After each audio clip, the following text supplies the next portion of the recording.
Bom, Tiago, vamos começar então. Tudo bem? Estás com o microfone? Agora não estou a ouvir. Liga aí a ligação, tá?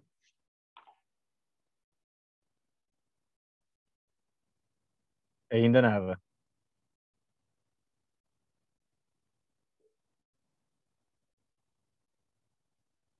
Mas isso é. Estás com o som desativado. Deixa-me ativar-te aqui. Ora, fala agora. Tens que ativar o som.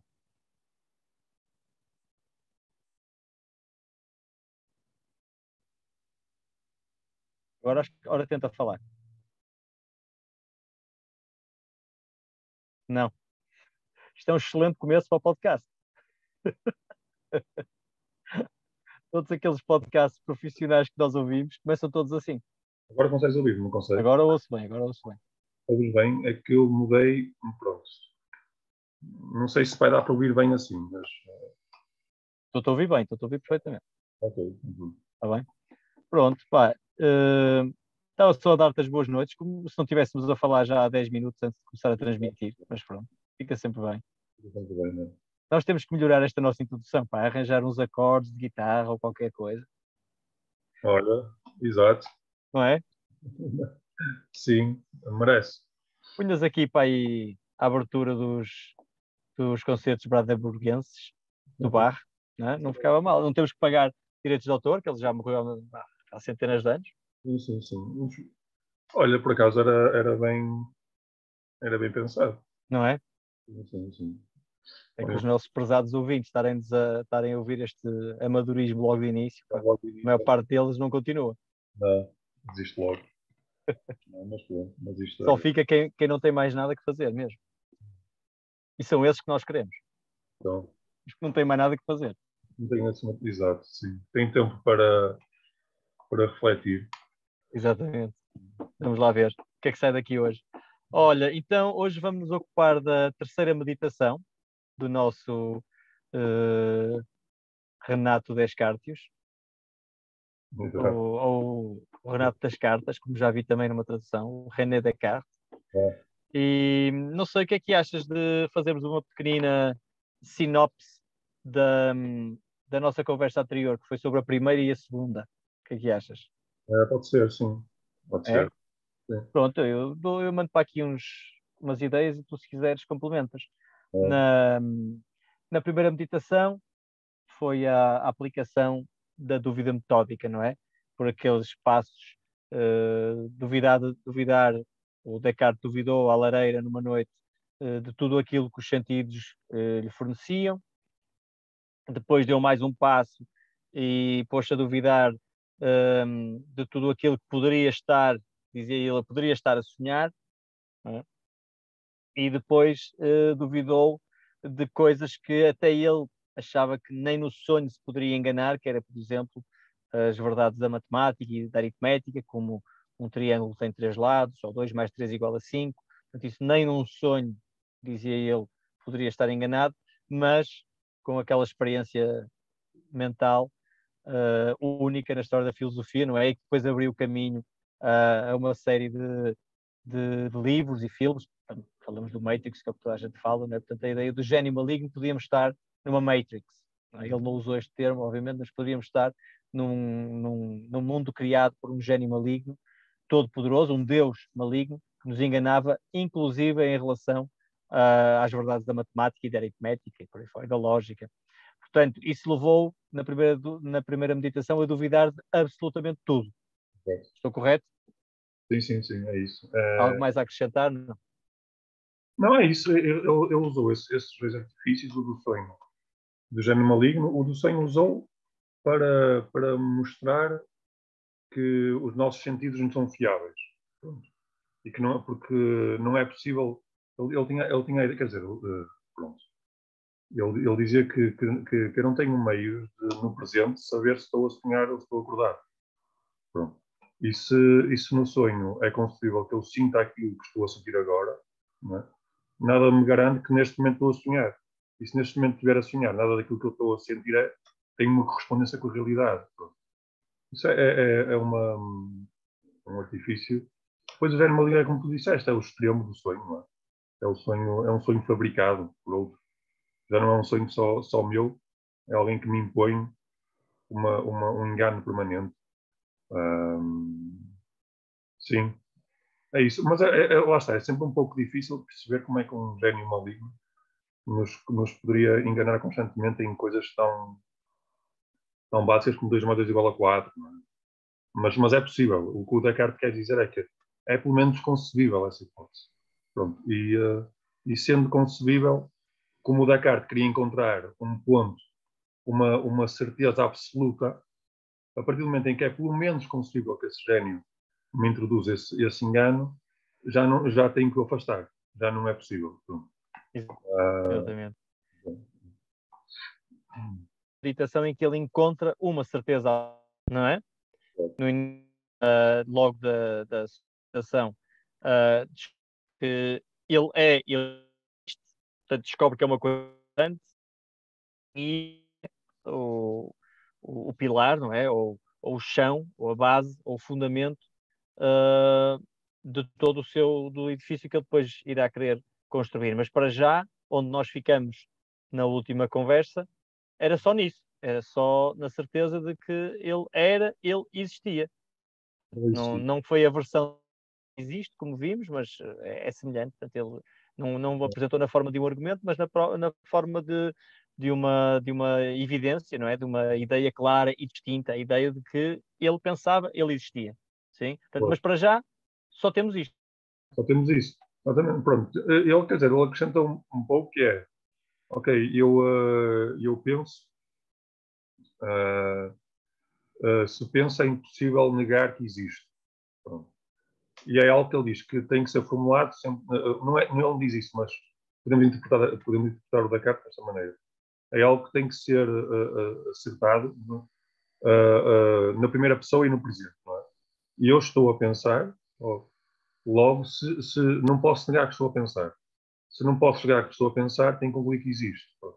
Pois ele diz que isso nos conduz a nos pensarmos nós próprios, primeiramente, como ser pensante. Eu sou uma coisa pensante. Né? Pronto, nesse sentido, ele já dá um passinho que é eu conheço melhor a minha mente do que o meu corpo. Porquê? Porque pelo menos a mente me dá um conteúdo, este primeiro, que é eu reconhecer-me como ser pensante, e um ser pensante em tudo aquilo que isso implica, que é um ser que imagina, um ser que duvida, um ser que sente, não é? Posso me enganar em tudo, não é? Mas essas capacidades, eu tenho acesso direto a elas. Pronto. E pronto, para Descartes, essas verdades são mais evidentes do que as verdades do corpo, do que as verdades de que tenho duas mãos, que não é? Eu posso estar enganado em relação a isso tudo, mas é muito mais difícil dizer que estou enganado em relação ao facto de pensar que tenho isso tudo, ou de sentir que tenho isso tudo. Por isso, uma das primeiras conclusões que está bem no título é: a mente é mais bem conhecida que o corpo.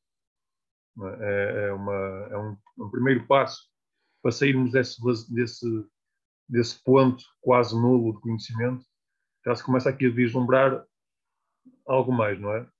E eu conheço melhor a minha mente que o meu corpo. E as capacidades que a mente tem, não é? De sentir, de imaginar, de duvidar, de querer, não é? Por isso é que foi. Quem quiser depois ver como é que nós aprofundamos um bocadinho mais, não sei se aprofundar é a palavra certa, mas pronto, como chafurdamos um bocadinho mais na segunda e na primeira meditação, tem o podcast e tem outro vídeo. Mas sim, parece-me que acho que agora estabelecemos pelo menos a base de onde vamos partir. E essa ideia da certeza da mente, falamos disso também nesse nosso chafurdanço inicial, na primeira e segunda meditação, de alguma forma justifica o estilo que ele usou para escrever as meditações, que é um estilo na primeira pessoa. Não é? Portanto, nós temos que seguir o pensamento dele como se estivéssemos nós a fazer esse próprio pensamento de forma original, para sentir realmente a intuição ou a verdade do eu, ou sentir o eu como a única certeza. E é aí que estamos, não é? Nós, ao ir para a terceira meditação, estamos aí. Só sabemos que nós existimos enquanto coisa pensante. Nem o corpo está provado, não é? Exato. Ok? É isso. Pronto, muito bem. Então agora se calhar podíamos tentar perceber qual é o objetivo dele aqui nesta terceira meditação, não é? O Sim, que é que te parece? Ele quer provar a existência de Deus, não é? Ele precisa de provar a existência de Deus e tenta fazê-lo a partir da única certeza que tem, que é que ele é um ser pensante e que tem determinação, não é? porque E começa, uma dessas ideias é a ideia de Deus, pois, não é? Portanto, e porque é que ele agarra-se a Deus? Porque só a ideia de Deus é que poderá evitar que ele seja enganado por um gênio maligno.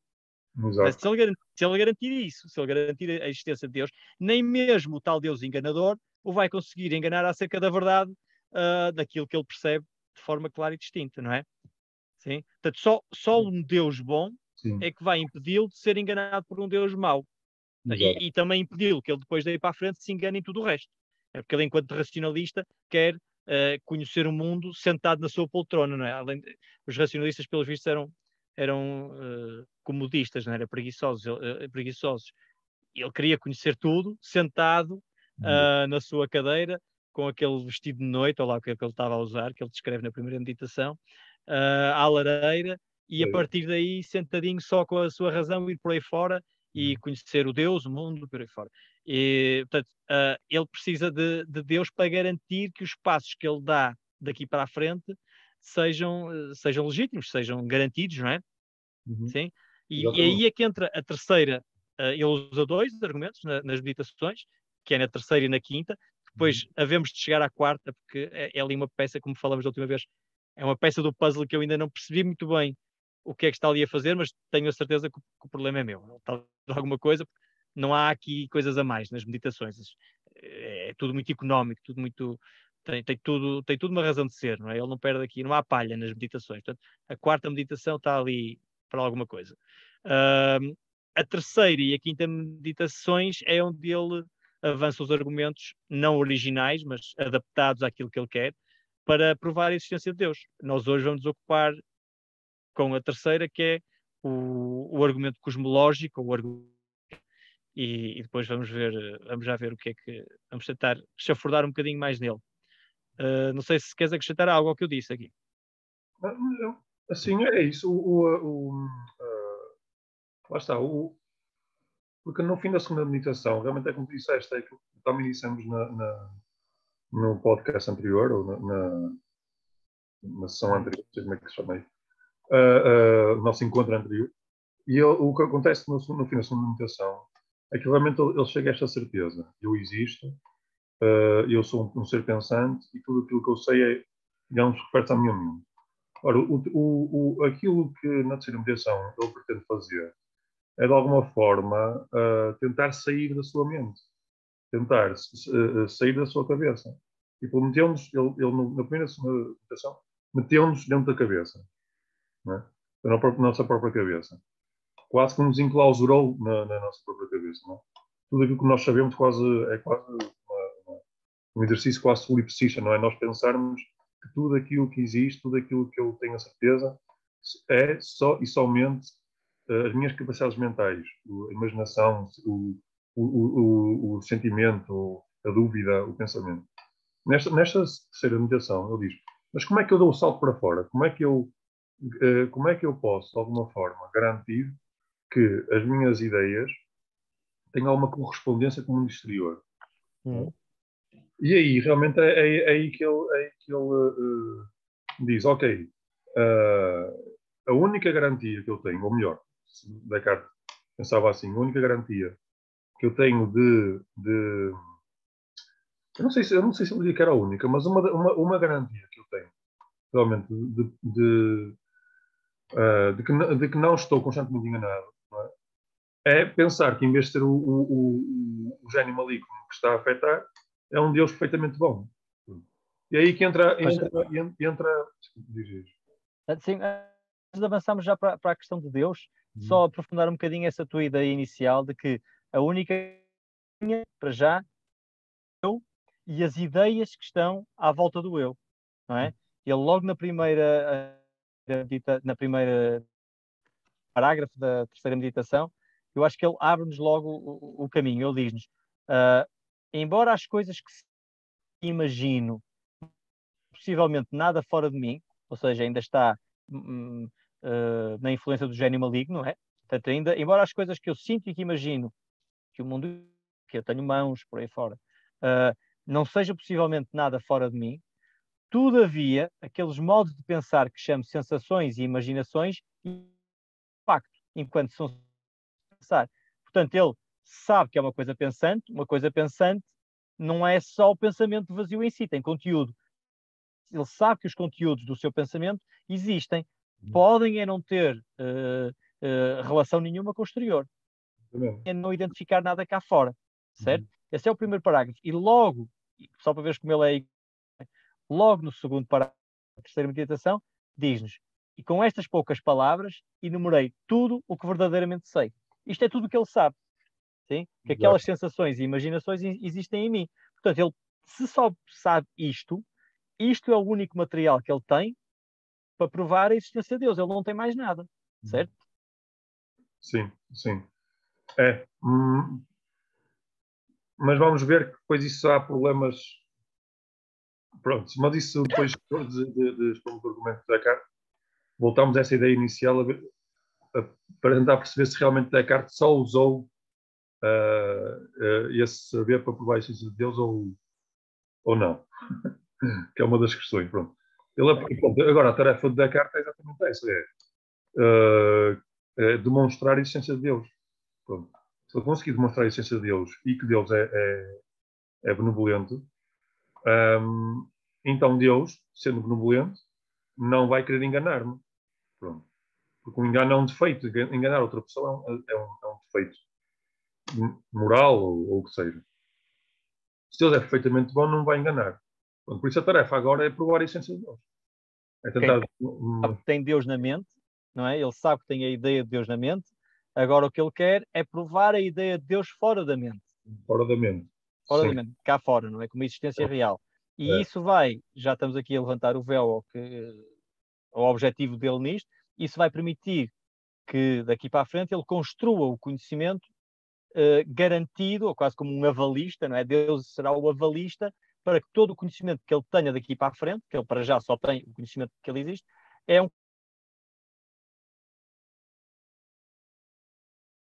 Deixei-te ouvir, mas não ouvi a tua última frase, desculpa, não sei, falhou. Sim, dizia que é essencial para a estratégia, o edifício do conhecimento que Descartes quer construir, que ele consiga provar a existência de Deus. Sim. Nós estamos neste ponto. Estamos neste E agora ponto. usa na terceira meditação aquilo que é conhecido como o argumento cosmológico e na quinta meditação o argumento ontológico. Se calhar, antes de avançarmos para explorar o cosmológico, que é o da terceira meditação, não sei se queres só o que é um argumento cosmológico de um ontológico. Por acaso, é assim, o argumento importante da terceira meditação, eu não sei se. Porque parece bastante original o Descartes. Não sei se há mais alguém.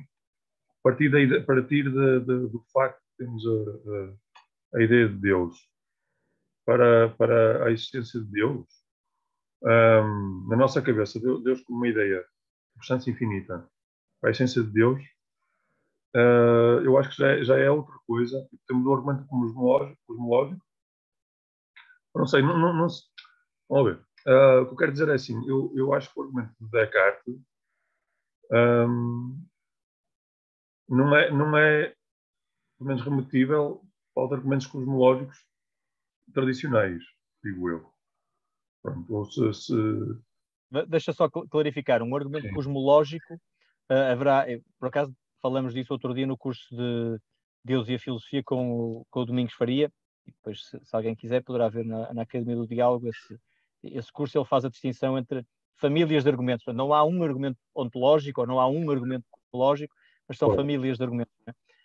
Eu acho que aquilo que mais nos ajuda a distinguir o argumento ontológico do cosmológico, até porque, repara, um argumento ontológico, ontologia vem de existência, vem de ser, não é? E todos os argumentos procuram provar a existência de Deus. Portanto, num certo sentido, todos são ontológicos. Eu acho que o melhor conceito para distinguir um do outro, ou um dos outros, que é o ontológico dos cosmológicos e teleológicos, é o a priori.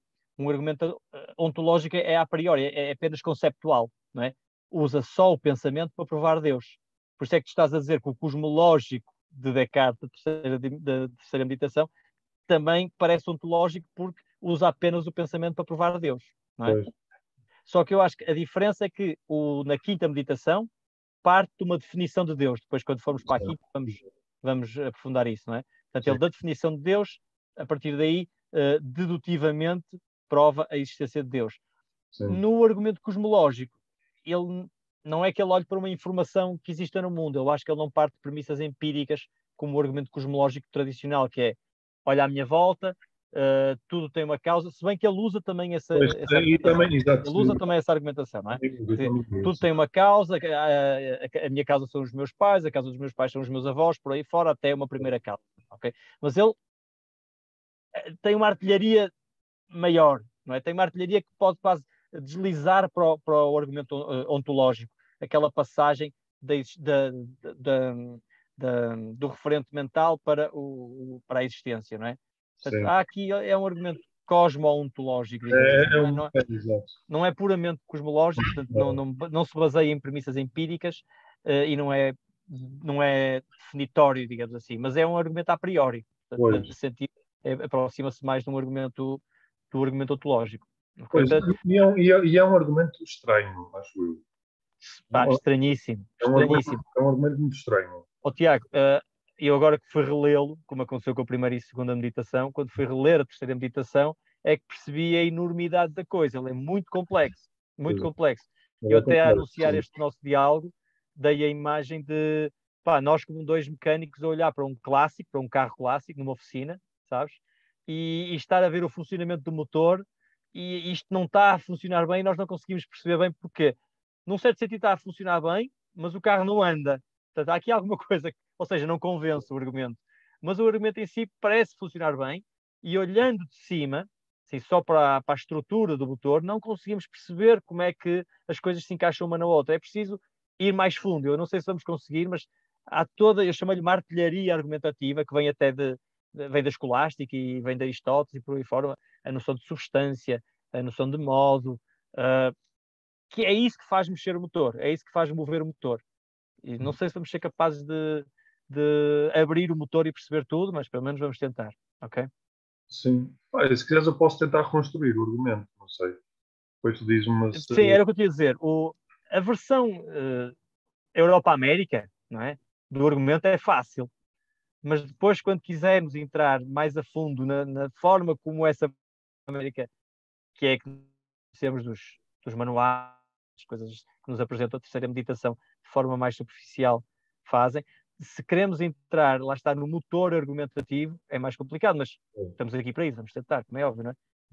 Sim. Ok? Então, está estabelecido que não é um argumento puramente ontológico, também não é puramente cosmológico, está ali algo no meio, não é?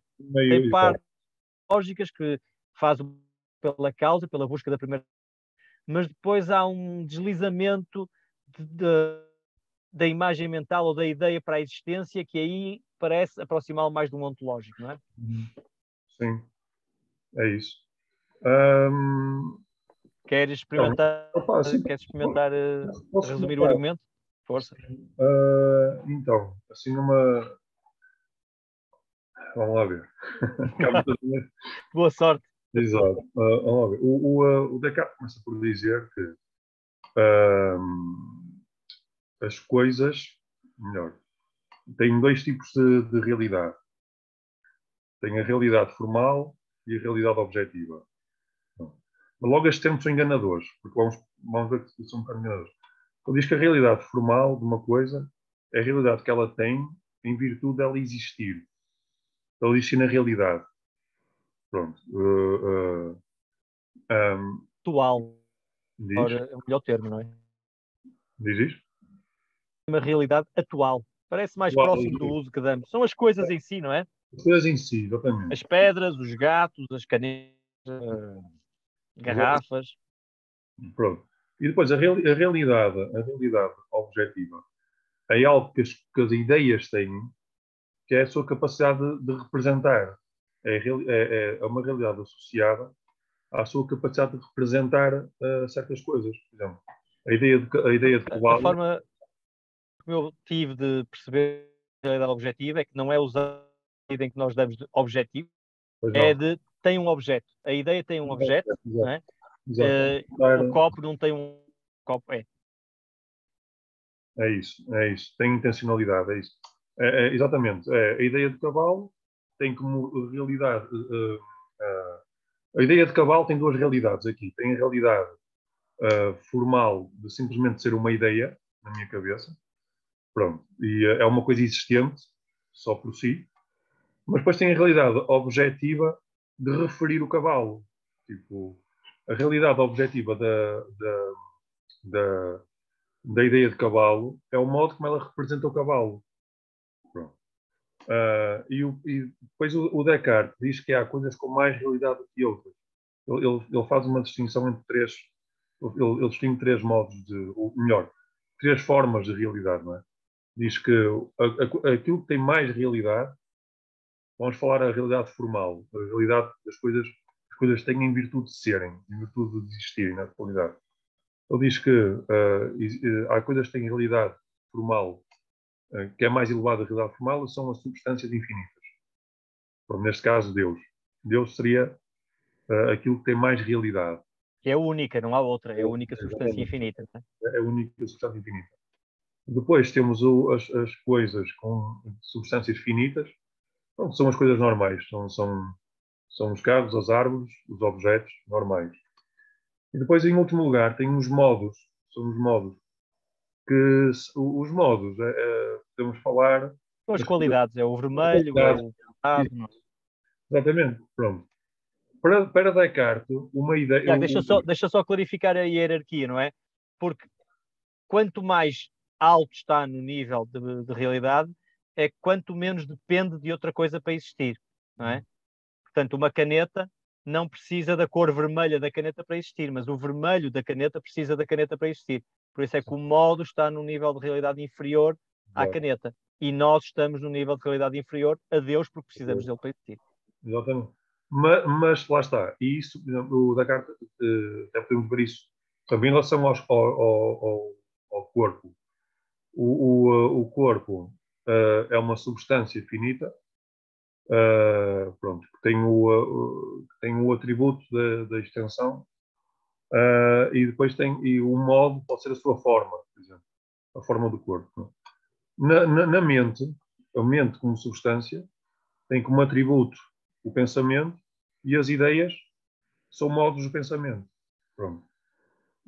As ideias são modos de pensamento. Há outras, há a vontade, há o juízo, há outros modos de pensamento. Mas a ideia será o modo mais básico de E pensamento. essas ideias são a tal realidade objetiva. Não, neste caso, estou a dizer, a ideia enquanto existente, enquanto entidade existente, tem realidade formal. Hum. Okay? Tem realidade formal. Nesse sentido, as ideias são todas iguais umas às outras. No patamar da realidade formal, as ideias são todas modos de pensamento. Pronto. Onde elas diferem é na realidade objetiva, isto por onde elas apontam. Uma ideia de cor tem menor realidade objetiva do que uma ideia de cavalo, por exemplo. Porque a cor tem menor realidade que o cavalo, por isso, uma ideia que representa uma cor tem menor realidade objetiva, isto é, tem menor, se quiseres, caráter representativo do que a ideia de cavalo. E a ideia de Deus tem maior realidade objetiva do que a ideia de cavalo e que a ideia de cor, não é? Pronto. Ou seja, qualquer ideia tem uma realidade formal, mas é mínima, não é? Exato. Tem uma formal mínima e que é equiparável em relação a todas as outras ideias. Ok. A Agora, ideia... há ideias em si, não é? Que têm realidade objetiva superior, de nível superior a outras, não é? Exatamente. E aí é que ele equipara esse nível ao nível da coisa em si a que ela se refere. Exato. Portanto, só para dar um exemplo, a ideia de gato, não é? A realidade objetiva, ideia de gato, tem o mesmo nível de realidade objetiva que a sua coisa, que é o gato, que é uma realidade formal intermédia. Exato. Nível 2, sendo que nível 1 será Deus, Uhum. 2 serão as coisas e 3 serão as ideias, não é? Portanto, a ideia de gato tem o mesmo nível de realidade que a coisa que a instancia. Isto é muito importante porque depois, não é? Quando chegarmos à ideia de Deus, vamos precisar de uma realidade formal do mesmo nível dela e nós não chegamos lá. Pois. É por aí, não é? É, exatamente. É isso, pronto. Por isso, numa primeira fase, podemos dizer assim, Descartes diz-nos que as ideias, por um lado, são iguais umas às outras, que é o nível da realidade formal, todas ao nível do modo, não é? Que é o patamar menos real, agora assim.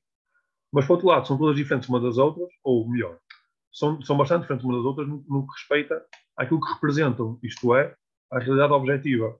Uma ideia que represente uma cor tem realidade objetiva inferior a uma ideia que representa um cavalo ou um gato, e por sua vez a ideia que representa um gato tem uma realidade objetiva inferior à ideia de Deus. Ou seja, mas a ideia de Deus, só para arrumar isto aqui para percebermos bem, porque é importante, eu acho que estamos a insistir nisto porque é a tal peça mecânica que vai ser importante para percebermos depois como é que ele passa da ideia de Deus para a existência de Deus, não é? Exato. Ou seja, a ideia de Deus e a ideia de gato estão ao mesmo nível na realidade formal, são ideias. Exatamente. Não é? Mas quando passamos para a realidade objetiva, a ideia de gato está, como vamos ver a seguir, muito abaixo da ideia de Deus. Exato. É? Porque a realidade a que se referem, ou seja, gato e Deus, são diferentes. Exatamente. Okay?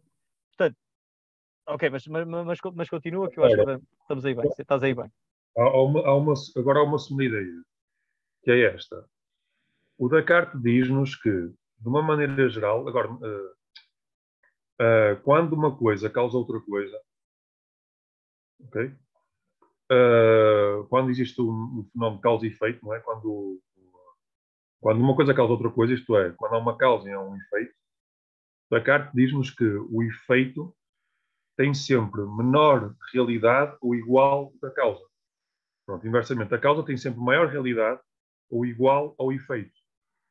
Pronto, nunca pode acontecer que a causa tenha menor realidade que o efeito. O efeito nunca pode ter maior realidade que a causa. Pronto. Isso é uma ideia que ele herdou dos clássicos, que é uma ideia que era na altura bastante vigente. Por exemplo, imagina, ele diz que na causa e pode ser derivação. Imagina, uma pedra pode derivar de uma rocha, pronto, porque a rocha tem mais realidade que a pedra, assim. Mas a rocha não pode derivar da pedra. Quando falar, pronto, porque Deixa-me só dizer como é que ele diz isto, não é? Depois vamos tentar perceber isto, mas é o nível de realidade objetiva e só as ideias é que têm realidade objetiva, correto? Não é? Sim. Só as ideias é que têm realidade objetiva e depois há vários níveis. O nível de realidade objetiva de uma ideia, aqui estamos a repetir, mas o nível de realidade objetiva de uma ideia é igual ao nível de realidade formal do seu objeto, da coisa cá fora. Certo? Não pode ser inferior. Não pode ser inferior. Ok. Não pode, ele concebe que seja igual. Melhor, ele parte desta ideia geral de que realidade objetiva ou não ou formal, a ideia geral de que a causa tem que ter sempre maior realidade ou igual do que o efeito. Isto é, digamos, igual. Exatamente. Aplicado às ideias, ele dá aqui um passo que é pronto, lá está, que é um bocado estranho, e ele aplica isto às ideias da seguinte maneira: a realidade objetiva de uma ideia, não é? Tem que ser sempre igual ou inferior à realidade formal do objeto representado. Tiago, deixa-me dar um exemplo. Nós podemos ter uma ideia de pedra porque a pedra tem uma realidade inferior à nossa. Nós podemos ter uma ideia de touro, até de unicórnio, de anjos. Ele dá uma série de exemplos. Sim. Mas aqui é que é o importante. Nós não podemos ter uma ideia de uma realidade superior à nossa. Nós não podemos ter uma ideia, formar uma ideia de uma realidade formal superior à nossa. E só há uma realidade formal superior à nossa. que é a tal substância infinita que é Deus. Sim. Portanto, Ele diz assim, não é? é isso. Ele diz assim, nós por nós próprios, isto é, nós, por nós próprios, não somos capazes de, de, de causar, vamos falar assim, em nós, a ideia de algo com uma realidade superior a nós. Por isso, nós... Olha, esta é a parte lógica que deu ao argumento cosmológico, que é a argumentação pela causa e pelo efeito. Sim. Eu acho que nós aqui entramos no cosmológico, que é no parágrafo 14. Vou ler o parágrafo 14, está a dar o argumento cosmológico, ok? Ora, vê como é que ele é manifesto luz natural. Oh, não consigo ouvir. Tomás? Estás a Tomás, ouvir? perdi-te. Não percebo, a minha internet não... Onde é que eu fiquei? Começaste a ler Pela aí, realidade. lê outra vez o parágrafo. Ok, sim. Não, acabei por perceber que isto tinha bloqueado. Eu acho que aqui estamos a entrar na parte lógica do argumento, ok? É quando ele argumenta pela causa e pelo efeito, tá? Ok. E eu estou a atenção para como ele começa esta preparação. Então agora é manifesto, sim, depois dele apresentar-nos esta artilharia intelectual ou argumentativa escolástica e aristotélica da diferença entre substância infinita e modos, realidade formal, realidade ativa. Ele preparou e agora diz o seguinte: é agora pela luz natural. A dizer é que é óbvio a razão, não é? E já falamos disto algumas vezes. Lembras do Daniel Dennett, quando a certa altura, eu não me lembro onde é que, mas é uma das. São 7 regras para aliar um argumento, um discurso ou algo assim. Está a usar com seguramente, ou é verdade, é porque está de uma forma inseguro a dizer. Está a usar estas palavras, não é? Portanto, eu acho que, ou seja, são quase pontos que o autor, ao usar, nós podemos perceber que ele está com alguma intenção. Intenção, se calhar, de esconder alguma coisa no seu argumento. Eu acho que é aqui que temos alguma fraqueza no argumento do Descartes. Depois podemos ver. Então, ele diz: é visto pela luz natural, ou seja, e vamos ver que não é nada, que deve haver pelo menos a realidade objetiva eficiente e total como no efeito da mesma causa. Ou seja, tem que haver tanta realidade na causa como no seu efeito. Porque de onde pode o efeito tirar a realidade a não ser da causa. Ok. Frente. Segue que nem algo vir do nada, ok? Nem também, e aqui é a parte que lhe interessa focar, nem também aquilo que é mais profundo, isto é, que contém em si a realidade, daquilo que contém menos profundo. Ou seja, está a preparar o terreno aqui. Aquilo que é menos perfeito, sim, não dar lugar ao mais perfeito. Nós, enquanto substância finita, não podíamos criar algo infinito, nem que seja de algo infinito, a objetiva de algo infinito. Sim? Acho que aqui Tomás, dá-me um segundo que eu vou mudar de zona para ver se eu consigo uma net melhor. é ok, fazemos uma pausazinha.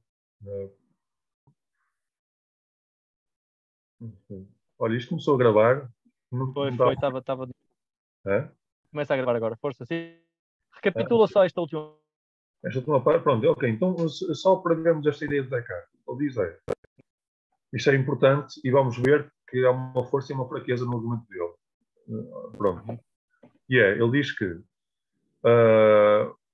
uma certa ideia tem que ser produzida por algo que tenha um nível de realidade igual ou superior àquilo que é representado nessa ideia. Por exemplo, se eu tenho em nível a ideia do que há bocado dissemos, mas isso é importante enfatizar. Para conseguir ter a ideia do cavalo, por exemplo, sendo que o cavalo é uma substância de nível 2, que é uma substância finita, esta ideia tem que ser produzida, tem que ter sido produzida por algo, de nível 2 também. Pode ser o próprio cavalo. Pronto, eu não sei, o Descartes não explica muito bem como é que isto... Não, ele aqui não fala disso, não fala de uma hierarquia dentro das substâncias finitas, não é? Exato, não Porque é pode... que se eu estou ao mesmo nível da pedra, enquanto substância finita, porque é que eu posso criar a ideia de pedra e a pedra não pode criar a ideia de homem? Ele não explica, Ele não explica muito mas isso. sim.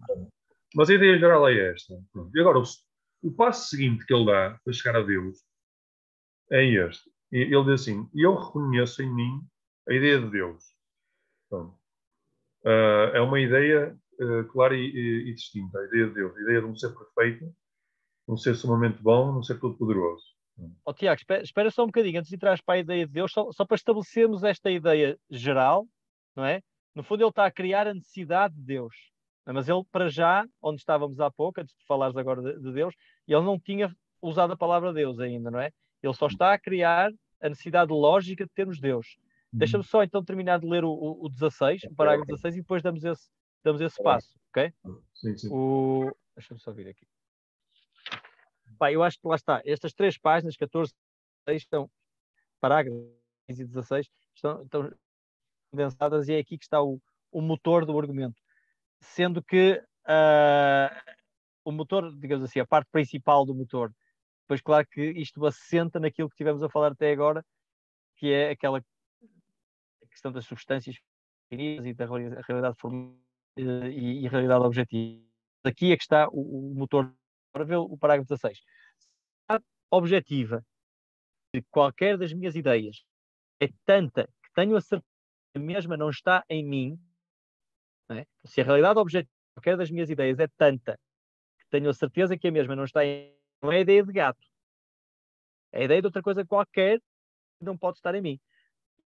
Ser a causa dessa ideia, necessariamente, que não estou só no mundo. Olha o que ele está aqui, não é? Se há em mim que a realidade objetiva tão grande está do meu nível, não é? Eu tenho um nível intermédio, mas essa ideia tem superior ao meu, portanto eu não posso dessa ideia, segue-se é aqui que ele está a abrir espaço para que não estou só no mundo. Palavras, Tiago, ele sai do solipsismo que nos deixou na meditação 2. Segue-se necessariamente que não estou só no mundo. E também certa causa, que é a causa dessa ideia superior, enfim, fora. Ele não para Deus ainda aqui, não é? Mas está-nos a mostrar, está a pôr à nossa frente. Okay? Saiu do solipsismo. Eu não mundo se eu tenho ideias que ultrapassam, são tão conseguia pô-las em mim próprio por causa daquilo tudo que nós falamos, né? Essa tal artilharia toda. Então isso prova-se que existe alguma coisa além de mim, não estou só. Sim, então uma ideia bonita é essa, não é? Independentemente de passarmos agora para Deus ou não, a ideia de que eu reconheço algo superior a mim e isso ser de alguma forma uma evidência de que tem que haver algo para além de mim, não é? Isso é uma ideia bastante bonita, porque o solipsismo podia dar aso a algo do género, como nós falámos outra vez, não é? Eu sou o meu próprio Deus, não é? Tipo, podemos pensar que, ok, eu basto-me a mim próprio com meus pensamentos, com minhas ideias, com minhas sensações. Mas o Descartes temos aqui algo diferente, que é, mesmo nesse mundo de ideias e sensações que eu estou a ter,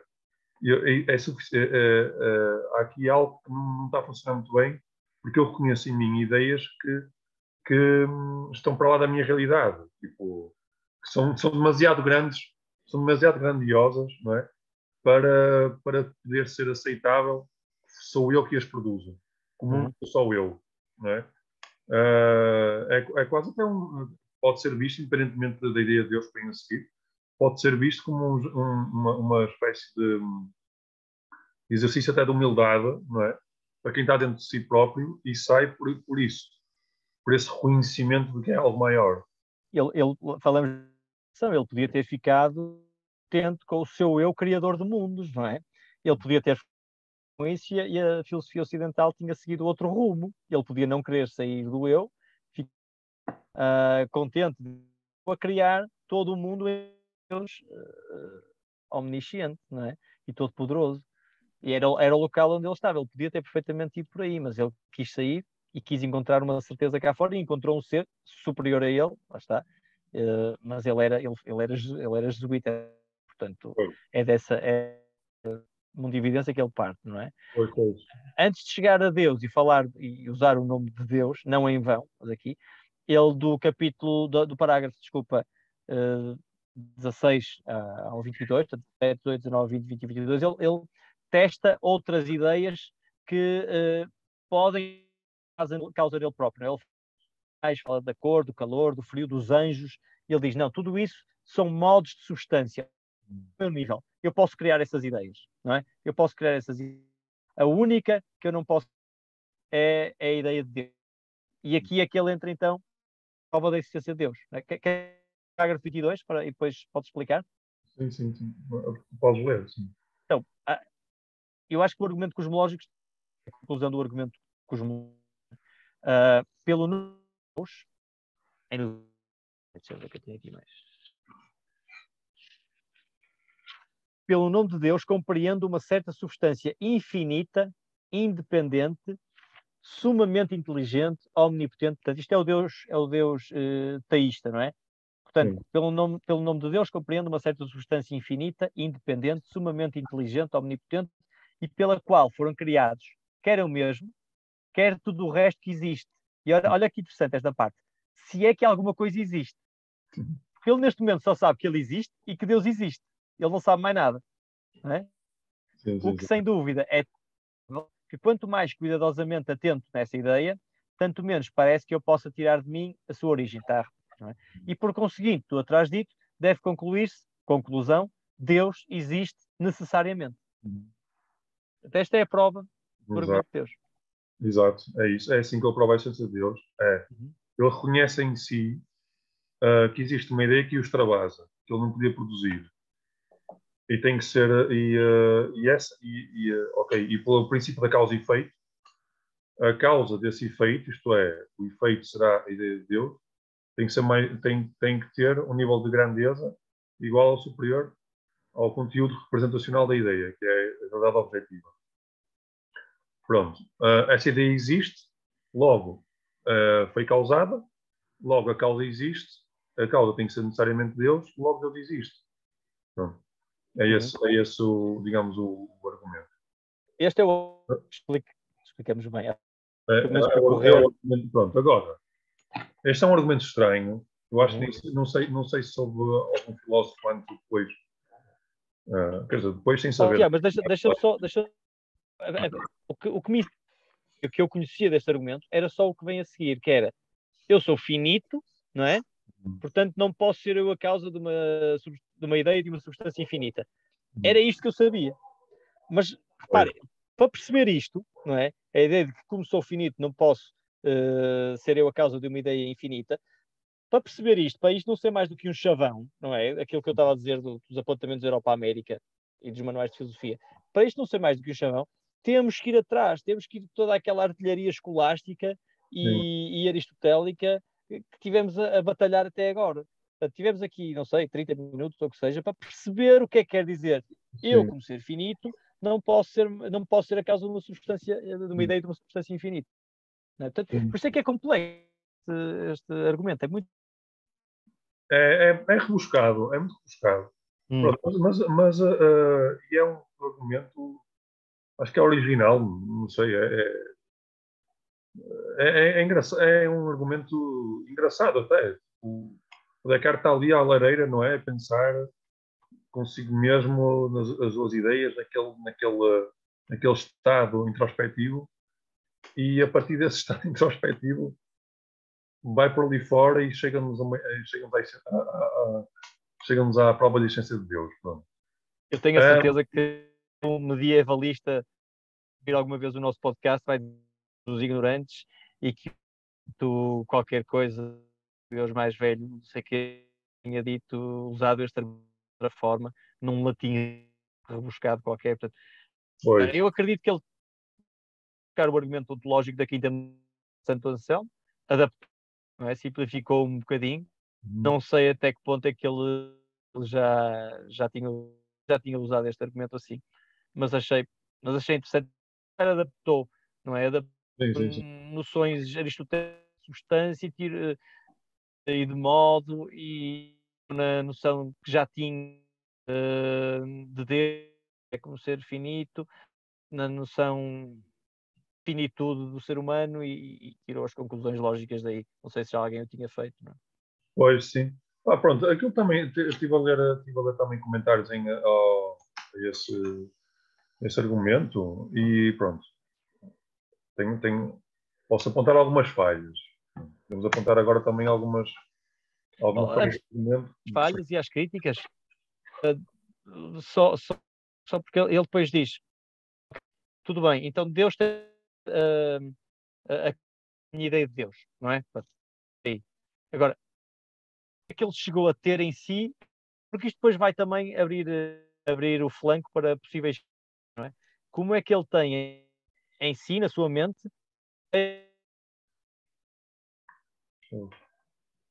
ideia da marca do artista, não é? A ideia de Deus é que o artista, ou seja, Deus, imiu na sua obra. O argumento é que o argumento da marca é por isto, não é? Não é da minha Deus criando-me, tenha em mim essa ideia de perfeição, essa ideia de Deus, é a marca do artista, não é? Sim, sim. É isso, sim, sim. Portanto, esta é a ideia de que a Exato. ideia de Deus está em nós inata, e isto é que pode ser criado, não é? E ele parte dessa ideia de Deus nato, mas o que é que, quando vemos às críticas vamos ver isto. Pronto, parte desse pressuposto, temos em nós a ideia de Deus, e Exato. criada em nós por Deus. Sim, sim. Pronto, isso é logo uma ideia que é problemática, não é? Pronto, Uhum. logo o ponto de partida, como tu disseste, ele parte do princípio que é inata, que nós Uhum. temos. Pronto. Mas, se nós pensamos, mas isso não é pacífico. Sim. Há culturas que têm uma ideia de Deus diferente. Pelo menos é assim. No Ocidente temos esta ideia. E é muito difícil alguém não ter esta ideia, acho eu. Uhum. É muito difícil alguém não ter sequer esta ideia. Mas pelo que eu tenho lido, há culturas que não podem ter ideias diferentes de Deus. Em que Deus não é infinito, em que Deus não é sumamente bom, nem é. Não, pensa nos deuses gregos, não é? Por exemplo, não é? Andavam todos a batatada uns com os outros e tinham Exemplo, características humanas e por aí fora. Portanto, sim, por é exemplo, tudo no possível. hinduísmo, que são Mas não. centenas de deuses, e se calhar não há nenhum. Eu não sei se existe algum deus dos deuses, não é? Tipo, Tiago, basta eh, a religião ser minimamente politeísta, basta ter dois deuses para o Deus já não ser infinito e perfeito, né? Já é limitado pelo outro Deus. pois, Mesmo o catolicismo parece uma espécie de politeísmo, a partir do momento em que, pronto, lá vem os católicos cair em cima, não interessa, não quero saber. Vou à missa mais vezes, me chatei. Basta haver algum poder divino em Nossa Senhora, ou no Espírito Santo, ou em Jesus, ou num santinho qualquer, ou num beato qualquer, para Deus já não ser infinito, né? Já está limitado porque há outra pessoa que tem algum poder também, né? pois, mas aí eles respondem-te que, Sim, sim, eu sei. tipo, Vamos tratar deles quando tratamos do Spinoza, eles vão ver eh, o que é a ideia do Deus infinito. Deixa-os estar. Ok, pronto. critiquem para aí. Não interessa. Agora a ideia não era essa. Mas pronto, mas temos aí já uma premissa muito problemática. Sim. A ideia de que temos a ideia de Uhum. Deus infinito. Pronto. Assim, eu por acaso estive a pensar nisto e podia só Olha, podemos ir desenvolver. já às críticas, o que é que achas? Sim, podemos. Eu Achas tenho que não falta nada da análise do argumento? Não, olha, peraí, deixa eu ver que os meus gatos estão a porrar. Vamos acalmar, vamos acalmar. Não falta nada na ideia do argumento? Eu Olha, gosto peraí, que. não só um segundo, que eu tenho mesmo Sim, parado. sim, sim, força, força, força.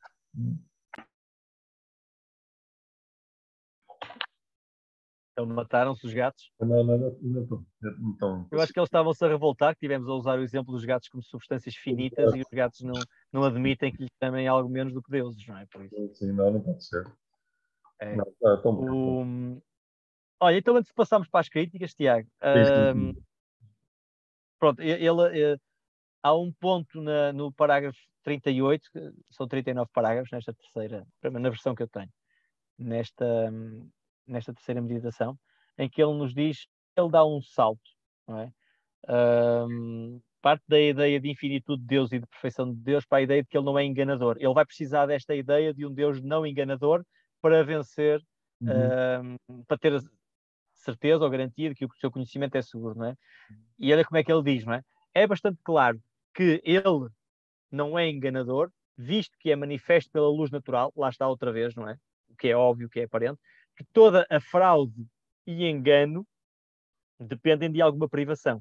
Ou seja, ele parte desta ideia de que enganar, sim, ou de alguma forma mentir, não é? Depende de alguma privação.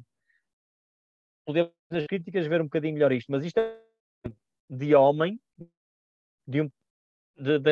acha que é a privação e o engano. Não é? Deus, e aqui entra o Deus de Spinoza, que falando, Deus pode ter um plano qualquer, incompreensível para nós, e que nesse plano entra o enganar-nos. Sim. Pronto, Então, mas ele... vamos ver. E também há aí um passo um bocado problemático para o Descartes, porque ele concebe na segunda meditação que Deus nos engana. Ele concebe essa ideia, tipo, até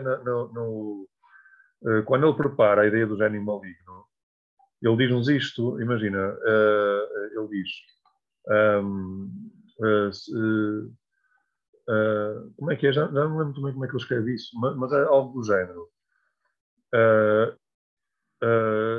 Os meus sentidos pretendem representar o mundo, dar-nos informação sobre o mundo. No entanto, tenho verificado, por vezes, os meus sentidos me enganam. Pronto. E ele depois concebe o exemplo do gênio maligno como um gênio que tem o poder de fazer com que os meus sentidos me enganassem sempre. Pronto, para além de tudo, não é? Os sentidos e o raciocínio e tudo isso. Pronto. Isso, de alguma forma, quer dizer, mesmo a própria falibilidade dos sentidos, como é que o Descartes justifica que Deus nos engane às vezes? É? Que Deus engana-nos às vezes. É? Pronto, é como tu disse, Deus a natureza de Deus não pode ser tal, a bondade de Deus não pode ser tal que nunca nos engane. Não é? Porque é mais que óbvio que ele nos engana. Tanto é óbvio que Descartes até não é, pôs em dúvida tudo isso, põe em dúvida os sentidos, porque se já se enganou algumas vezes, o Descartes começa a fazer isso. Como os sentidos já me enganaram algumas vezes, eu não posso fiar neles. Eu não posso fiar que Eu acho seja... que ele está a dizer, Deus não nos engana em relação àquilo que é claro e distinto, não é? Que eu tenho uma certeza absoluta. É Não é? isso, é esse salto, exatamente. Uso a minha razão, Exato. todas as suas plenas Exato. capacidades, o seu máximo potencial. Quando eu não o faço, quando estou distraído ou assim, aí posso me enganar. Não é? Exatamente, pronto. Mas aí entra outra crítica, que é se podemos ir já para aí, então, uma crítica Para clássica, críticas, se calhar, sim, é que é o parte final, chamado exatamente. o ciclo cartesiano, não é? Queres começar por aí? Uh, não, ok, então pronto, então já vamos ao ciclo cartesiano. Vou avançar com outras críticas antes de ir para o ciclo cartesiano. Força. Portanto, a primeira realmente é essa que nós dissemos, que é se Deus é uma ideia inata ou não. Pronto. Agora, pronto, vimos que há culturas que não têm esse Deus, por isso Deus não pode ser uma ideia inata. No entanto, eu estava a pensar se essa objeção podia ser contornada por Descartes com uma ideia, talvez mais problemática ainda, que é a ideia de que há certas culturas que de alguma forma não permitem que o potencial, o nosso intelecto não se manifeste das maneiras da sua máxima capacidade, ok? Sei lá, tal como é possível pensarmos que certas ideias que nós temos só nos... lá está, mas é um bocado... não sei muito bem. Podia-se pensar isso, podia-se pensar que a ideia de Deus é uma ideia inata, mas elaborada, que precisa de condições para se manifestar. Pronto. Ou seja, ele para o argumento dele precisa de partir da premissa de que a ideia de Deus é uma ideia inata. E nós, hoje em dia, podemos pôr isso em causa. A ideia de Deus Põe-se em causa, é exatamente. estranho ser inata, porque para ser inata teria que ser universal. Não é? E nós conhecemos muitos casos de culturas e religiões até para quem a ideia de Deus perfeito não existe, não compreende essa ideia. Portanto, não é inata, o mais certo é que seja uma aculturação, não é? Uma população, pois. Um hábito, uma tradição, um meme. Eu estava a pensar como é que o Descartes podia continuar essa ideia, não é? Eu estava a pensar, imagina, uma resposta que eu podia dar era que a ideia de Deus não se manifesta em certas culturas, não é por a ideia de Deus ser uma enculturação, mas é mais ou menos ao contrário, é pela enculturação não permitir que a ideia de Deus respire na mente das pessoas. Sim, eles ainda não descobriram essa ideia de Deus, essa ideia Exato. inata. Portanto, eu acho que ele aqui pode superar essa crítica. Sim, Exato, né? Podia fazer aí uma certa. Pois há outra ideia que é isso é que é mais buscado, que é. Isso é uma crítica que eu vi o Blackburn a fazer. É do círculo cartesiano? Não, não, não. É esta ideia de que a causa e o efeito. Há aqui duas críticas que se fazem, que é que a causa e o efeito, a causa tem de ser mais realidade Sim. ou igual que o efeito. Pronto. Tiago, é aquela artilharia toda aristotélica, ele parte disso, mas nós não Exatamente. temos. Parece que foi feita, há um termo em inglês que é o tailor-made, parece que foi feita de propósito para isto, não é?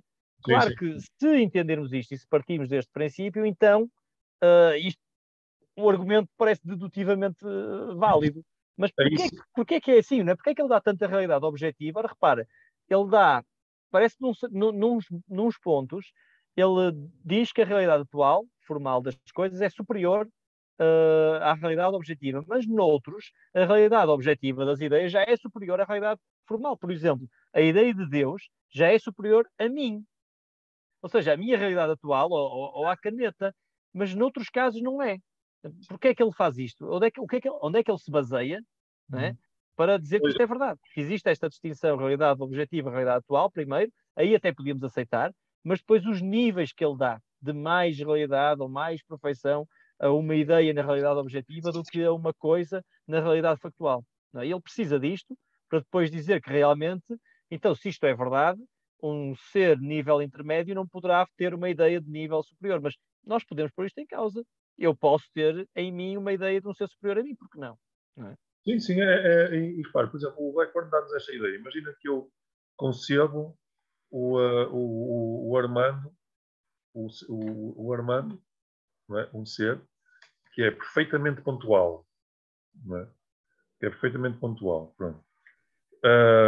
Digamos que essa ideia do ser perfeitamente pontual, não é? Em certo sentido, num certo sentido, é um ser que tem um nível de perfeição, não é? Superior ao meu ou àquilo que eu posso adquirir. Tipo, assim, das coisas que existem.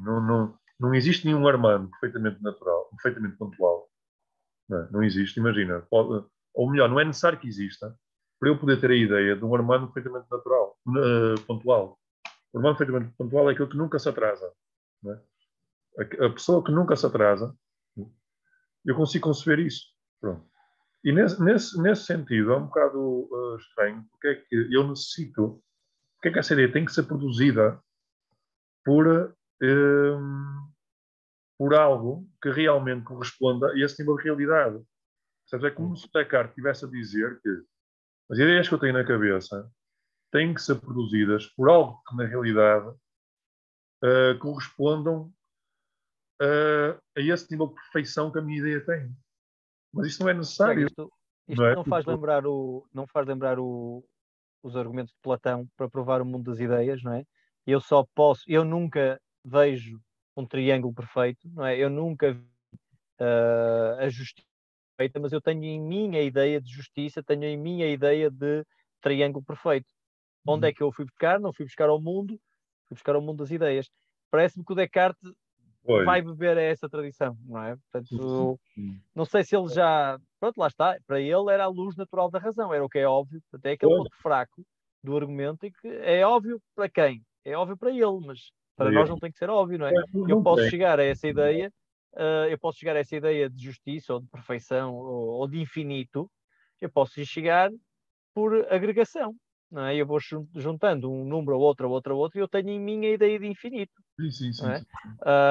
Ou por negação, não é? Ou por negação. Eu sei que sou imperfeito, estou-me a comparar, eu sei que sou baixo, tenho 1,80 m, tu tens 1,95 m, eu sou baixo em relação a ti, não é? E tu és baixo em relação ao outro. Portanto, eu consigo imaginar a ideia do ser infinitamente alto. É Sim, sim. só ir somando Tiagos a Tiagos a Tiagos a Tiagos a Tiagos. Portanto, eu consigo chegar a essa ideia de infinitude, sim, uma ideia superior àquilo que eu realmente sou. Portanto, eu não preciso de entrar naquele esquema de realidade formal, realidade objetiva. Eu não consigo, enquanto nível 2 de realidade formal, criar uma ideia de nível 3 de realidade objetiva. Preciso de um Deus para o fazer. Não, nós Pois é conseguimos fazer estranho, isso. é estranho. E repare, esse salto também, mesmo que fosse verdade, que não é, que hoje a ciência nos prova que não é, mesmo que fosse verdade que a causa tem que ter, entre aspas, realidade superior ao efeito, no mundo material, é muito estranho o passo que ele dá para a realidade objetiva. Ele confunde os dois níveis. É como se, ele diz assim, se é verdade que no nível da realidade formal a coisa A tem que ter maior realidade que a coisa B, que o efeito. Então, passando para o mundo das ideias, a realidade objetiva de uma ideia tem que ter uma realidade igual ou inferior à realidade formal daquilo que a ideia representa. Essa mistura de planos é mesmo arada. Repara, imagina, quase como se o Descartes estivesse a dizer algo do género. Ou melhor, ele diz assim, quando eu penso na ideia de Deus, ou de uma ideia de infinito, a ideia de infinito não é a própria ideia que seja infinita. A ideia do infinito não é uma ideia infinita. Não é? Ou é como se eu dissesse que a ideia de peso é uma ideia pesada. Não é? Tipo, o que o Descartes está a dizer, se é mais ou menos plausível, assim, à partida, uma coisa infinita, só uma coisa infinita pode causar uma coisa, ou melhor, uma coisa infinita deve ser causada por outra coisa infinita, ou que uma coisa infinita não pode causar uma coisa infinita. Pronto. Se é mais ou menos plausível uma coisa desse género. O que nós estamos a dizer aqui não é que uma coisa, não é que a ideia seja ela própria infinita. A ideia é uma ideia de infinito. Não é uma ideia infinita. Por isso, uma ideia do infinito pode perfeitamente ser causada por uma coisa finita. Hum. Um, Ou seja, eu não estou a ter uma ideia de uma coisa infinita, eu estou a ter a ideia do infinito, que é diferente. Eu não estou a imaginar uma, uma taça com infinitas. Para mim, eu não consigo fazer isso. Eu consigo imaginar 3, 4, 5 maçãs. Poderei olhar para uma pilha de maçãs na imaginação e achar que estão lá 1 milhão de maçãs, ok? Mas não consigo imaginar infinitas maçãs. Eu não consigo ter essa ideia de infinitas maçãs. mas mesmo conseguisses, que não, quer dizer, é impossível ter uma ideia do infinito, é quase uma intuição que nós temos Eu por. não sei, pois, é uma questão. Eu estive a pensar sobre isso. Eu não sei se é uma ideia que nós consigamos ter ou não. Eu não sei se conseguimos ter. Para o Descartes, sim. É uma ideia clara e distinta. Não é a ideia de infinito. Esse atributo de Deus, enquanto Sim, ser infinito, basicamente é aqui que eles. É o atributo central deste argumento. Não é? O atributo da perfeição vai ser usado na quinta meditação. Aqui é a questão de infinito. Para ele, é uma ideia inata, clara e distinta. Ele não tem dúvidas que é verdade que o pois. ser. Que Deus é infinito. Não estou assim tão seguro que sei. Não, não é. Claro, que parece, ok, eu compro o infinito, mas depois penso um bocadinho sobre isso, eu não consigo perceber o que é o infinito. Eu não apanho o infinito como número 2. Eu olho para aqui e vejo um copo e uma caneta. Isto é claro e distinto, eu não tenho isto. Pois, Agora, a ideia que eu consigo compreender é uma ideia de uma categoria diferente da categoria dos números, não é? Não, infinito não é um número muito grande. Portanto, pois. se for um número muito grande, eu não consigo compreendê-lo. Se a ideia de infinito não for um número muito grande, pode ser tão simples quanto um copo. Não sei, não sei sair daqui, sinceramente. É estranho. Lá está. Isso, por um lado, é muito duvidoso que, mesmo aceitando que a ideia de Deus é inata, vamos agora Sim, sim. aceitar isso, mesmo aceitando, Aceitemos que seja inata, pois. não é clara e distinta. Não é Tipo, clara e distinta. a ideia de um Deus infinito. Eu não sei se não Aliás, é claro e distinto. Oh, até, Tiago, não é claro e distinto que seja claro e distinto. Eu não sei. ok, mas por exemplo, até um bocado blasfémico, blasfé- uh, Blasfémico. blasfémico, dizer que eu tenho uma ideia clara e distinta de Deus. Normalmente os católicos, os crentes, insistem que Deus não é apreensível, que Deus é misterioso, que Deus Os ultrapassa católicos não. Os católicos têm uma relação pessoal com Deus. Portanto, não é um Deus misterioso. Se calhar mas não é, algumas vertentes amigo. do cristianismo mais Mas, místico assim, mas para um católico Deus é um ser que não, conhecem bem as características dele. Agora, não mas foi sabe bem que nisso. Na sabe missa não se que pensa. mas, ok, mas vamos, Ninguém estuda o argumento cosmológico e o argumento ontológico na missa. pois, não, pronto, dentro da missa não, mas olha, aquele senhor que tu puseste no teu mural, no teu mural não, foi no mural do, pronto, é mais ou menos Sim, mas lá para está. Esse padre que colocou esse texto que eu partilhei é muito criticado pelas vertentes mais tradicionais do catolicismo. Por isso é que mas para um católico, Deus não é misterioso, não é mistério. É alguém que está ali, eles relacionam-se com ele. eu acho que se calhar o católico, eu acho que dentro do pensamento cristão não é incomum, não é incomum tu encontrares a ideia de Deus misterioso. Por Sim. exemplo, o mistério da Trindade, por exemplo, é uma coisa. Dizem Mas que é. aí estamos a afastar um bocadinho, Tiago. Não, não, não, ok, sim, mas eu Sim, só sim, quero diz, dizer diz, isto. diz. Só quero dizer que só quero enfatizar isto, mesmo dentro das tradições mais veementemente religiosas, em que Deus é uma evidência, não é? Mesmo dentro dessas, a ideia de que Deus é uma ideia clara e distinta é muito problemático, quanto mais fora dessas tradições. Mas ele precisa disto, Ah, ele quer provar coisas no mundo, como pode provar coisas da aritmética a partir de ideias claras e distintas, como um triângulo tem três lados, não é? Ele consegue provar coisas complexas no mundo a partir disso. Ele quer sim, provar coisas no mundo e a realidade e a existência do mundo, quanto mais não seja, a partir de clara e distinta, que é o ser infinito para já, e depois vamos ver mais à frente na quinta, perfeito. pois, É o axioma que ele quer partir. Agora, nós estamos a pôr em causa que se essa ideia é inata e vai ao encontro ao núcleo desta meditação, se é realmente necessário um ser infinito para pôr num ser finito a ideia de infinitude. Acho que já vimos os dois aqui que mas há não é. explicações. Não é? Exato, lá está, porque uma das coisas é isso. Já temos aqui três escrituras.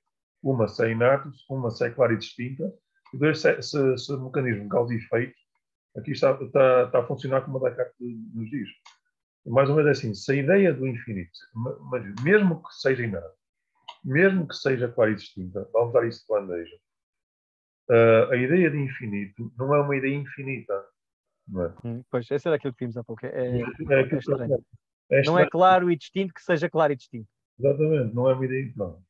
Por isso, o Mas argumento eu há bocado apresentei um argumento para tentar explicar a infinitude através do Tomás, que depois o Tiago se sobrepõe. Eu disse que tinhas 1,95 m, tens 2,05 m, não é? Se não estou em erro. é 3. 2,03 m. Juntando Tiagos e Tiagos e Tiagos, nós vamos chegar à ideia de cada vez mais maior, mais alto, não é? Mas por outro lado, eu para me comparar contigo, eu tenho que já ter em mim a ideia de alto.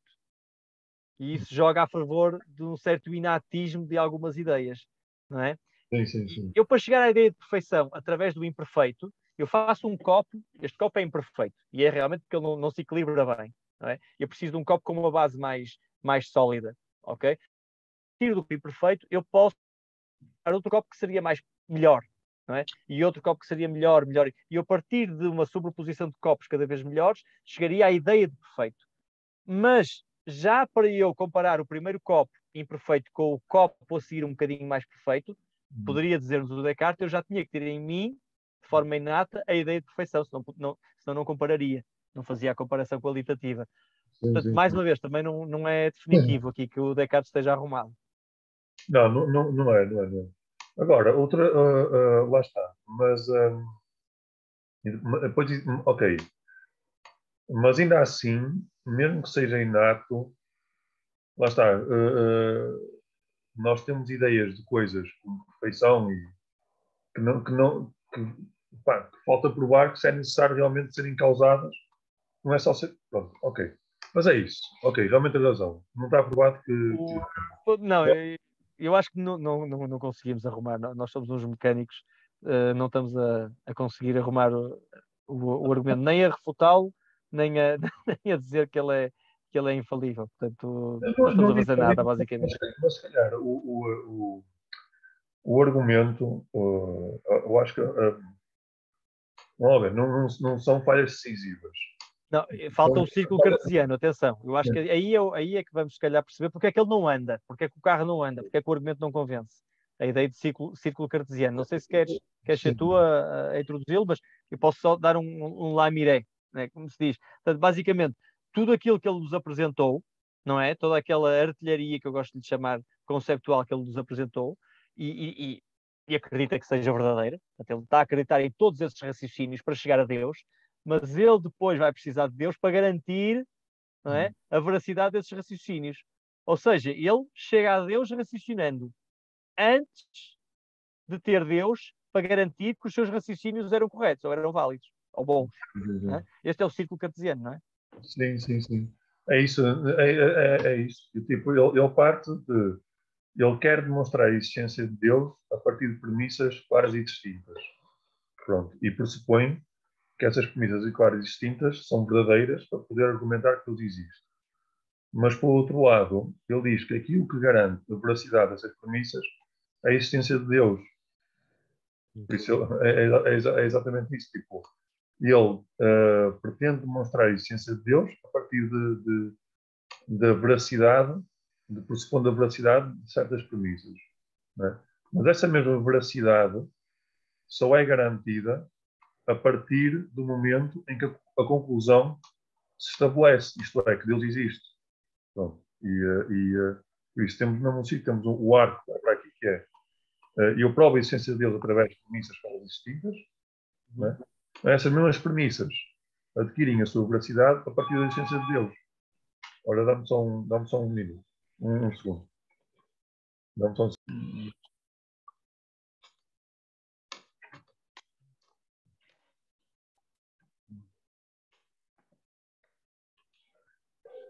Estou, Tiago. Estou? Não, eu não estou a ver. Estás-me a ver? Okay. Sim.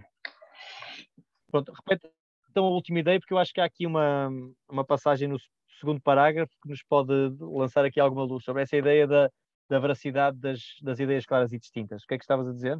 Okay. Pronto, é o seguinte, tipo, o Descartes tenta demonstrar, eu vou pôr assim, o círculo cartesiano tem dois arcos, não é? Um arco para aqui e um arco para aqui. Vou ter, o arco para aqui é, o Descartes tenta demonstrar a existência de Deus, tenta vir daqui para aqui, através de premissas claras e distintas. E pressupondo que essas premissas claras e distintas são verdadeiras. Ok?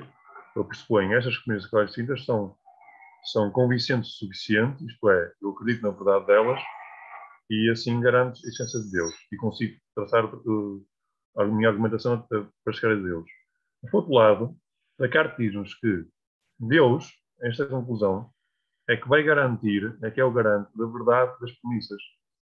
Não é? Esta veracidade que foi pressuposta na prova de existência de Deus, não é? É Deus que,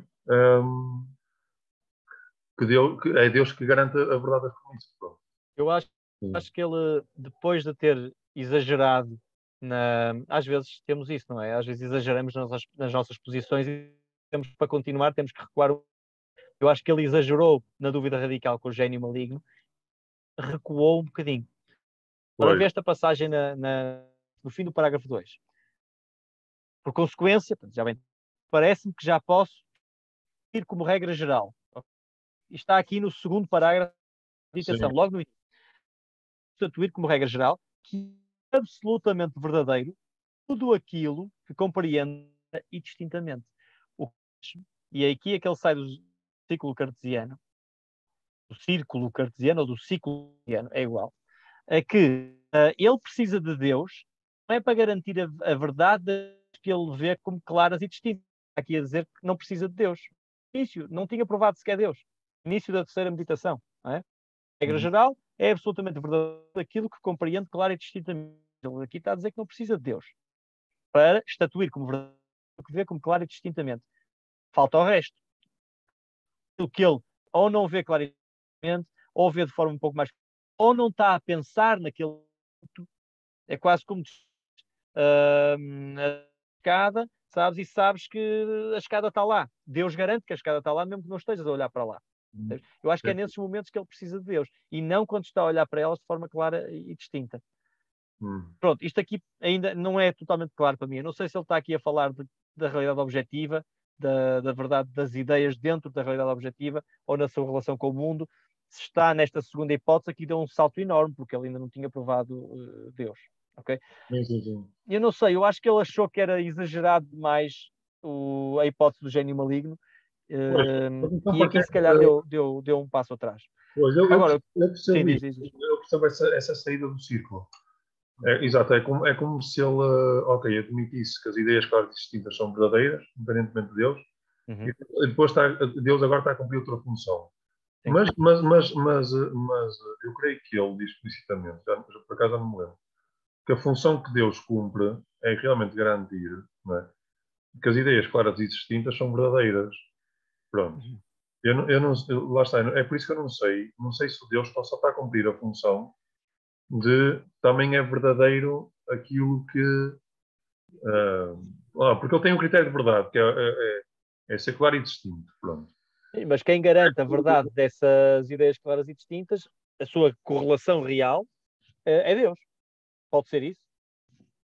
Deus é o garante de que aquilo que ele vê como claro e distinto, primeiro é o garante de que pode ter ideias claras e distintas, usando de forma competente a razão, o intelecto. E depois é o garante de que as minhas ideias, que são claras e distintas, têm uma correspondência com a verdade, com a realidade ou com o que seja. Portanto, Deus é esse garante. Ok. Então estou a dizer que, imagina, Deus garante, porque quando as ideias são, por exemplo, ideias Mas ele ainda não tinha provado Deus aqui. É estranho. Ele aqui está no início da 3, da meditação 3. Ele aqui não tinha provado Deus ainda.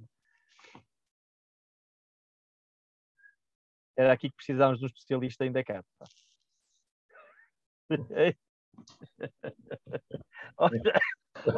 Olha, não sei se há mais alguma crítica que queiras. Já vimos o ciclo, a crítica às ideias infinito. lá está, exato. A crítica ao círculo tem várias respostas. Pronto. E uma delas é aquela que tu disseste.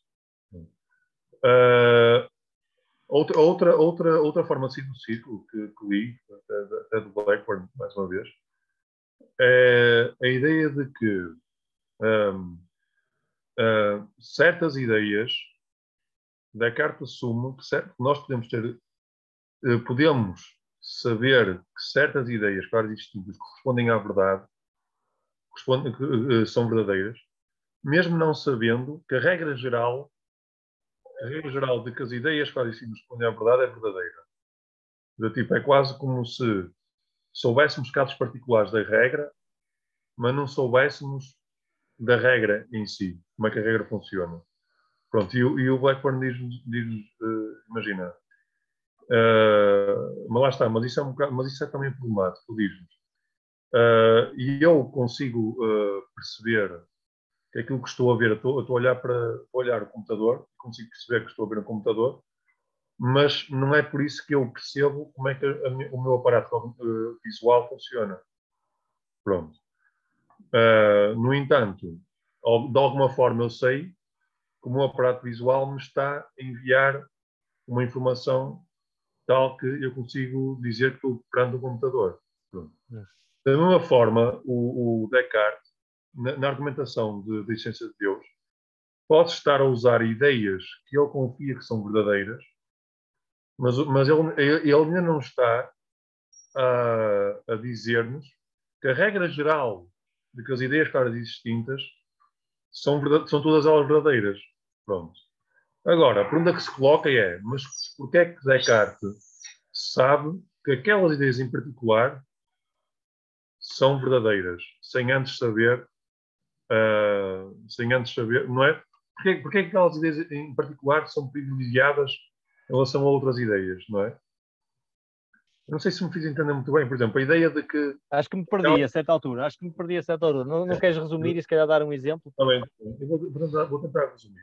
A ideia do Blackburn é a seguinte, tipo, no arco, imagina, tens aqui outra vez o arco. Aqui o arco tens premissas tens premissas claras e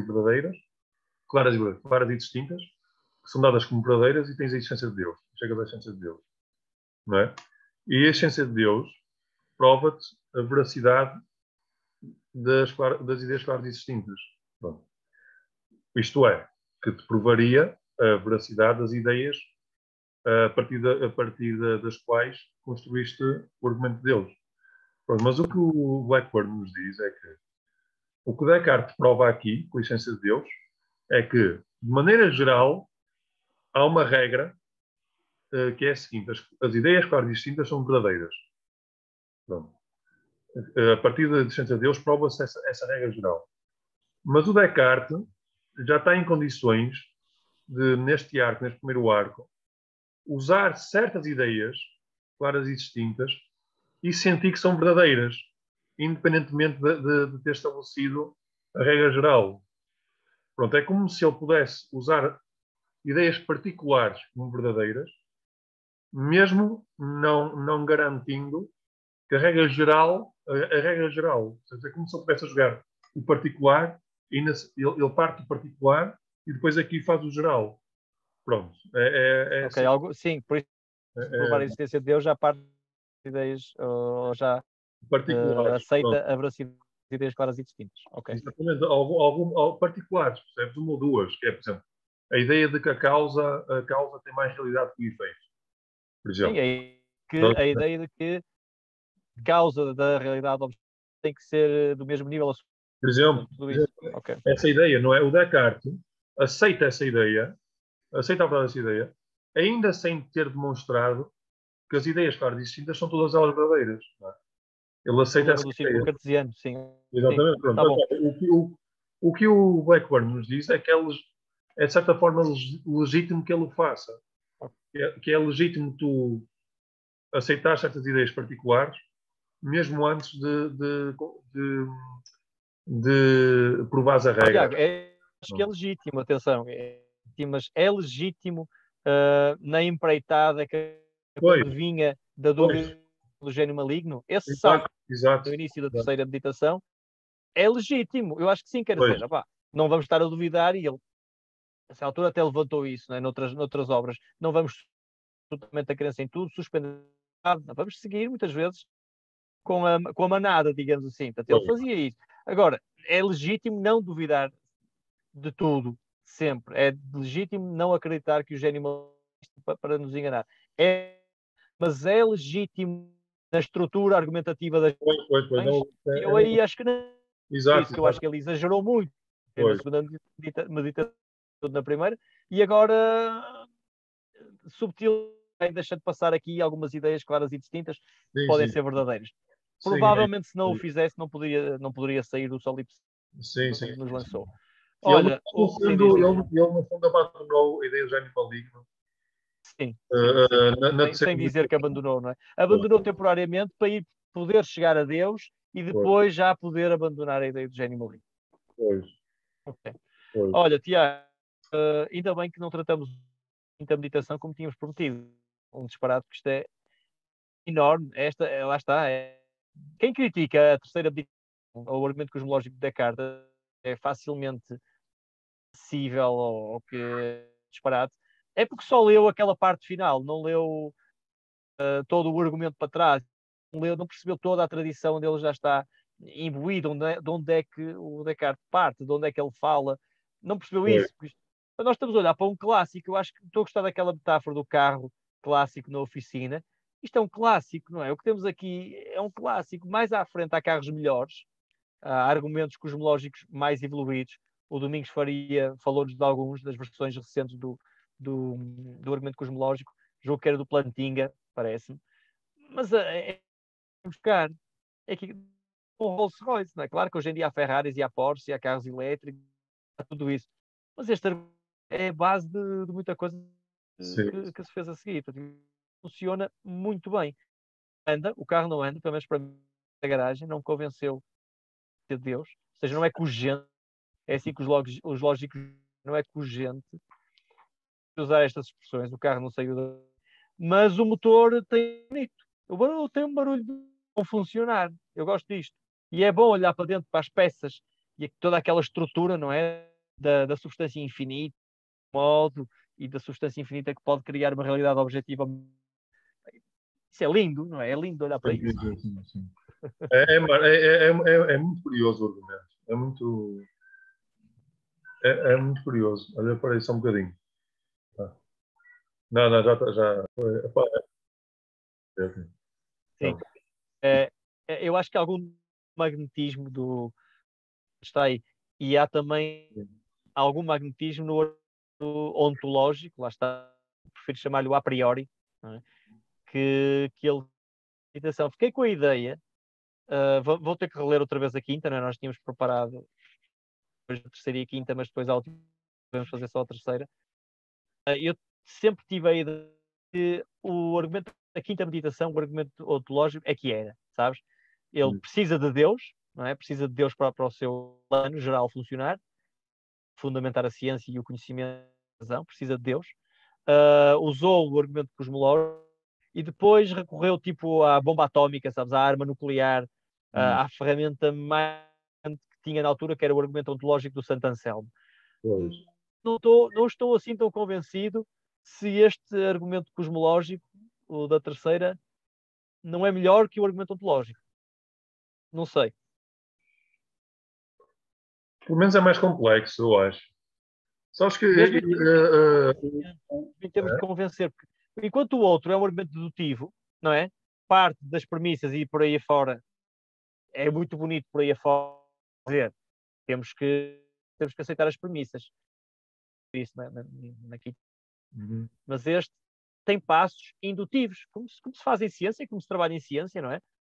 Ir daqui, constróis para ali, quanto mais não seja para onde tem que haver uma primeira causa. Nós aceitamos isso, tem que haver uma primeira causa, não quer ser Deus, mas...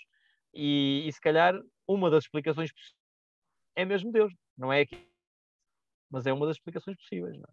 Poderá não ser a melhor, mas é das explicações possíveis. Porque eu acho que se é aceitável com tudo aquilo que sabemos da evolução natural, por aí fora, não é? Que nos mostra que não precisamos de Deus para explicar o que estamos aqui. Numa século XVII, não é? Este argumento devia ter uma força brutal. Sim.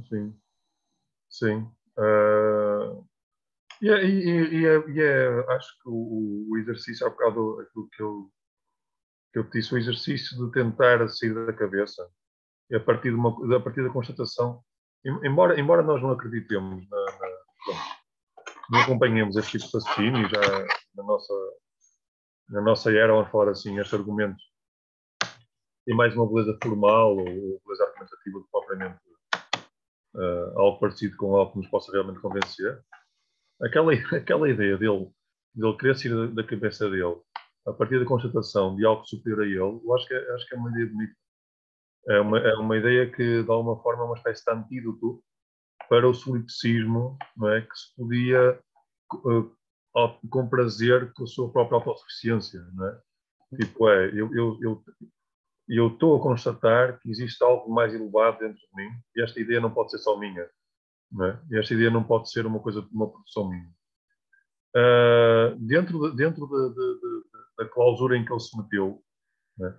O Platão meteu-nos na caverna, não é? E o gajo saiu para ver o sol e voltou e foi condenado à morte. O Descartes meteu-nos na caverna da nossa cabeça. Né? Meteu-nos na nossa cabeça.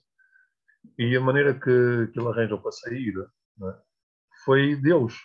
Deus pode ser aqui representado como algo acima, algo que nos extravasa. Para um ateu, se quiseres, podemos pensar em termos mais genéricos. Tipo, ok, tudo aquilo que é verdadeiro ou imediato está na minha cabeça, a mim próprio, mas eu tenho que reconhecer, tenho que constatar que existem ideias, pode não ser a ideia do infinito, tal como Descartes a colocou, mas existem ideias que até podemos recorrer aos arquétipos de Platão ou sei lá, os princípios metafísicos ou científicos que nos assoberbam, não é? Quando eu olho para um telemóvel, por exemplo, sei lá, eu olho para um telemóvel, não é? Eu olho para o meu telemóvel e se eu me puser a pensar por um segundo na inteligência condensada que está dentro deste triângulo, não é? Não é? E eu muito rapidamente constato que tem que haver coisas infinitamente superiores a mim para que isso seja possível. Eu, dentro do meu solipsismo, seria a arrogância mais que suprema e pensar que o mundo é uma criação minha. Não é? Pronto. Tiago, então vou-te sugerir termos o final da terceira não? Seguir o conselho do deck e tu vais seguir o teu conselho, vais substituir a móvel. Então, ora lê lá. Parece-me oportuno ter-me aqui algum tempo na relação do próprio Deus. Tu vais contemplar o teu telemóvel. Considerar atentamente para comigo mesmo os seus atributos e contemplar, admirar e adorar a pulcritude. Alguém vai ter que pesquisar o significado disto, que eu não sei o que é. A pulcritude da sua imensa luz. Termina. Verificamos que uma tal contemplação, no teu caso, embora muito menos profunda, oculta o maior espiritual de que somos capazes nesta vida. É assim que a meditação. Mas é um bocado isso. Substituir o telemóvel acho que funciona. Sabes, o Louis C.K. tem aquela piada, acho que já te contei, já falámos sobre isso. O Louis C.K. tem aquela piada, não é bem piada, é aquela ideia de que quando nós andamos de avião, já viste? Sim, conheço, sim. As Conhece? pessoas dão por adquirido Exato, algo, assim como voar acima da exato. velocidade do som. Né? Pronto, e ele diz que nós podemos passar a viagem toda aos berros, aos berros, sempre aos berros. Oh, meu Deus! Meu Deus, estou a voar, sempre, sempre. Mas eu ficar sem voz. Ele diz que deviam ficar sempre sem voz. A cada viagem, deviam ficar sempre sem voz.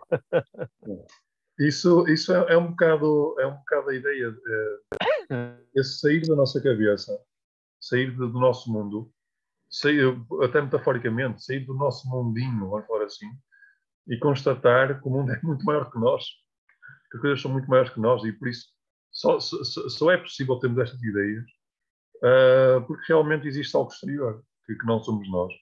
Não é? Olha, aleluia. A filosofia está-nos a aproximar ou do telemóvel, não sei. Do telemóvel, e pronto. Se for do telemóvel, não sei se é. Nosso Deus é o telemóvel. Exato, não sei se é muito bom. Olha, o Não sei se... telemóvel. Olha, terminamos então a quinta meditação Está bem, está bem. e um abraço Está a bem. todos. Pronto. Tchau.